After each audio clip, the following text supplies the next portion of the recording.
waxaan ahay dumarka degan reer Ilimeed caruurtu waxay noogu fadhiistaan caagag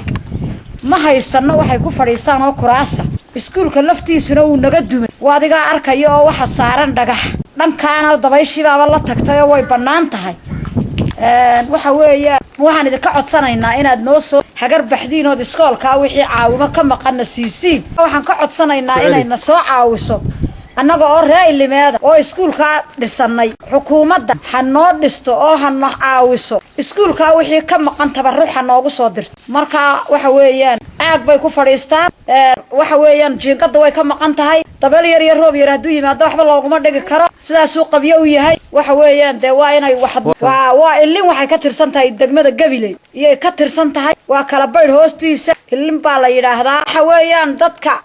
Gabiley magaalada Gabiley ee degmada yadii wax caafimaad kuma haysano meel yar oo caafimaad oo dadka inta leeg baan ku deganahay waan fara badanahay beel dhan oo meel degan baan nahay caafimaad ma haysano oo meel yar intay nooga fureen ma geysana caruurta qof markuu naga xanuunsado baabuur baan iyo awr baan ku qaadnaayo Gabiley baan geynaa ee marka degmada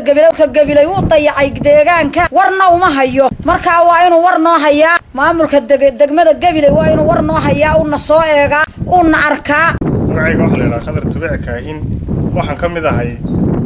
beeshaan iskuulka gudida iskuulka kamid ahay waxaan ka ahay gudoomiye ku xigeen marka iskuulku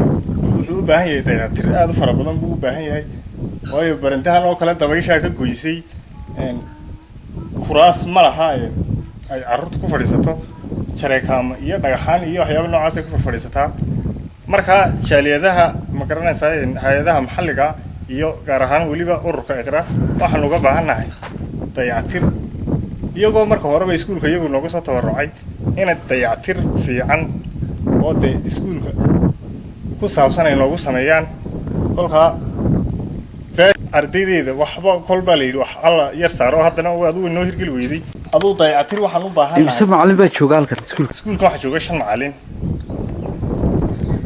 macallin baa wax ka dhiga 5 macallin baa wax ka dhiga ardayda dhigata intay leegtahay aduu ilaa 140 meelaha qiyaastii way tahay imka tiradooda